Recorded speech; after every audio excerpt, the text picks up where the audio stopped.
Welcome everybody. My name is Rodney Kane. I'm the Learning Resource Centre Manager here at Newham Sixth Form College. Hello, my name's Sharon Townsend and I'm a Senior Library Assistant here at NewVIc. So much has changed for you in this past year. You've had to adapt to so many things and starting a new college is no different. One of the things that's changed has been the shift to online learning. So we're going to talk a little bit about that today.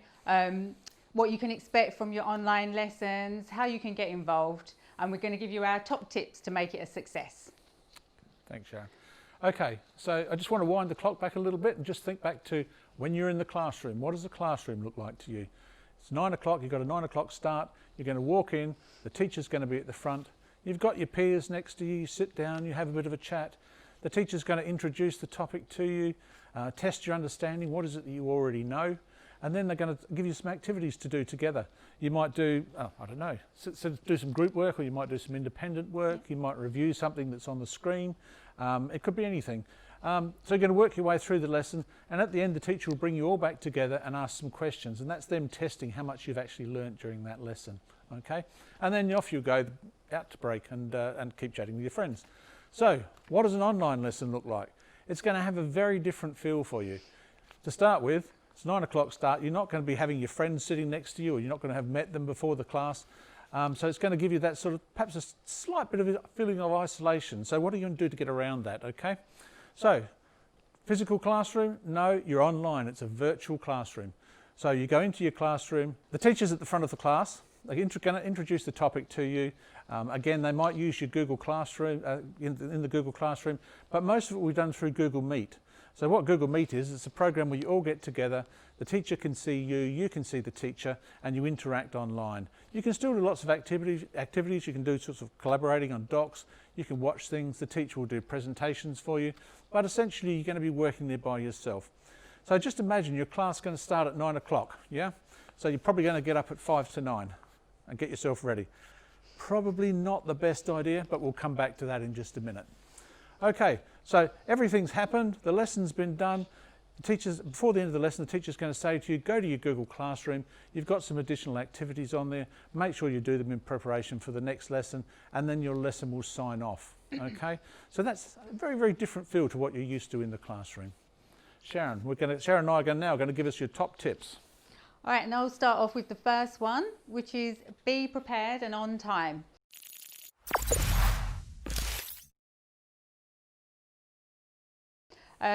Just the same as you would in a usual live classroom. You wouldn't want to turn up late, you want to make sure you get there in plenty of time to get organised.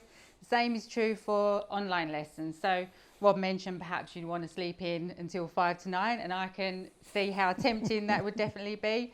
But you need to log in a little bit early, because then that gives you a chance to check your device is working okay, no problems with Wi-Fi. It's also a really good idea to check your email and your Google Classroom, because you might have messages that are important from the teacher that you need to know before you start the lesson. So don't sleep in, make sure you're on time and be ready to start. You don't want to miss any of the lesson, the same as you would if you were actually in college.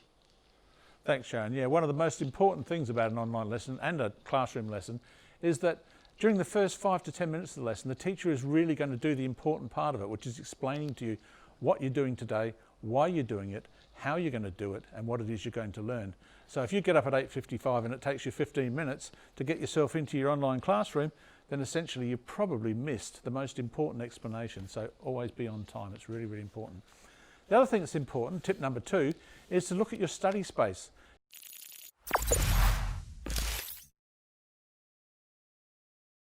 You know, if you're getting up before the lesson, don't sort of wander in and go, where am I going to study, and just sort of clear the kitchen table, put everything suddenly on there. People might be still coming out to have breakfast. Think about where it is that you're going to study as well, okay? So get your space ready. Make sure, if you can, find somewhere quiet. Make sure your family are aware that you're going to be studying if there's other people around, and just let them know that you need some quiet while you're doing that, yeah? Maybe you've got some headphones that you can use during that time as well. So make sure you've got everything hand to hand. You don't want to be halfway through the lesson and go, I haven't got anything to write with, or what am I going to write on? Yeah. So clear that space, make sure you've got your books with you, everything that you need. It will reduce your stress level significantly. Yeah, so I'm going to move on to the next tip now, which is participate in your class.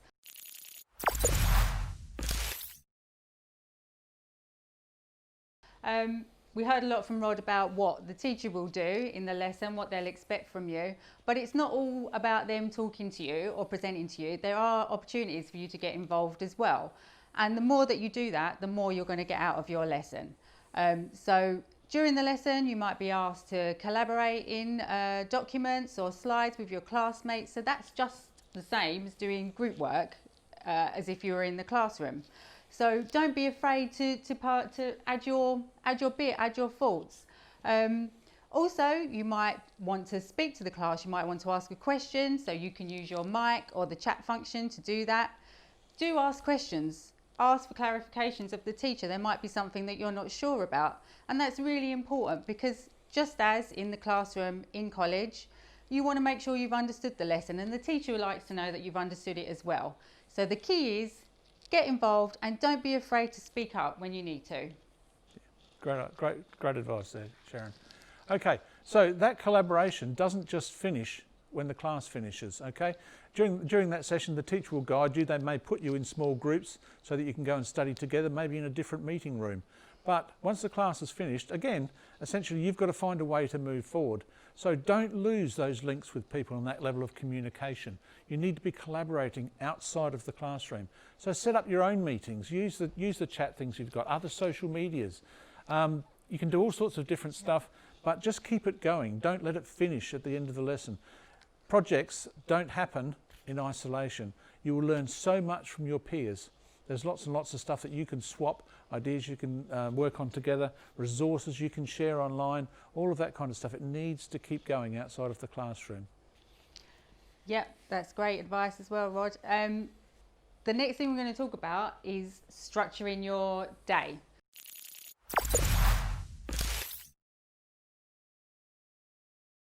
So when you're in college, it's very easy. You've got a timetable, you know when your lessons are, you know when you've got break and lunch, and when you've got free periods. When you're at home, you're going to have to make that structure for yourself. So one way to do this effectively is to use your calendars, which you can do in Google. You can set up all of your classes in there on your timetable. You can even include your class codes, meeting links, and you can duplicate that throughout the whole year. So you can have it set up in advance, so you know exactly what you've got to do in the weeks to come. You can set assignment deadlines in there.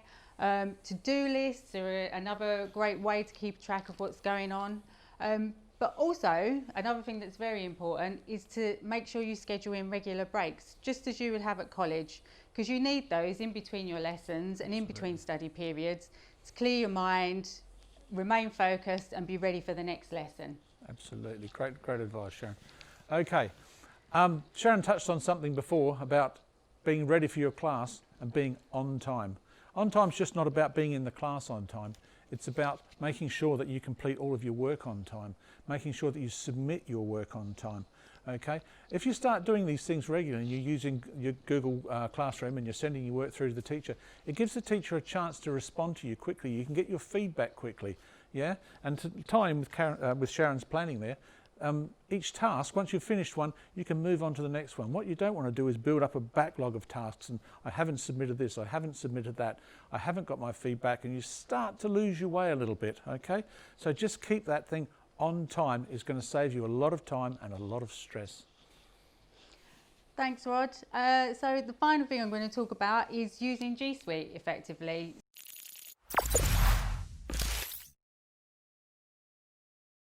So the great thing about using Google Docs and Google Slides is that it's all saved in the cloud, so you can access it anytime, anywhere. And also it auto saves, so no more worrying about did I save it correctly, no more worrying about lost documents or having to back stuff up on USBs. So that's really great. And explore G Suite. There are so many great apps in there that will help you with your studies. One example is Google Keep, which I find really useful in my work because that allows you to set up task lists, to-do lists. So as things come up that you think, oh, I must remember to do that, you can just add it in, so you make sure you don't forget. And you can also, I believe you can share your, to-do list. So if you're working on a group project, you can each set up adding things that need to be done, and you can see when each person has done it. So there are some really, really useful apps in G Suite. So make sure you take a look and explore it. If you haven't used Google much before, or you're not familiar with it, don't worry, because NewVic staff have been using it for a while, and we're all well trained in how to use it, so we'll be there to help you. You'll be given a college Google account, so you don't need to set up your own. So you'll be given an account and a password, and you'll be shown how to access it and how to get the codes for your Google Classroom. So don't worry, we'll help you with all of that. Okay, thanks, Sharon. Okay, so in sort of summary of all the things we've been talking about today, it's a different world for you, and you're going to have to work in different ways, and you're going to have to develop different skills and be confident in using those skills. So some of those things you need to really show commitment to your study. It's going to be you that's going to be the driver here, so you need to commit to it. You also need to make sure you're incredibly well organised, the things that Sharon was talking about before, about getting up on time and things like that. Planning is absolutely critical. You're going to have lots of stuff to do. You're going to be coming to college sometimes, staying away from college other times, learning online, a real mixed sort of model. So planning is important. And probably one of the best ones is, and most important ones, is participation. You know, you need to really engage with what's going on in the classroom. Don't just sit back and listen to it. Really get in there, share your views and your opinions. Other people will learn from you. You will learn from other people and from the teacher, obviously, as well. So that's really, really important. And communicate outside of the classroom. Don't just switch off at the end of the lesson. Keep those bonds that you're forming with your peers. Keep those conversations going. It's really, really important. And that's probably our top tips. Yeah. We hope they've been really useful for you, and hope to see you at NewVic soon. Yeah, good luck with your online studies.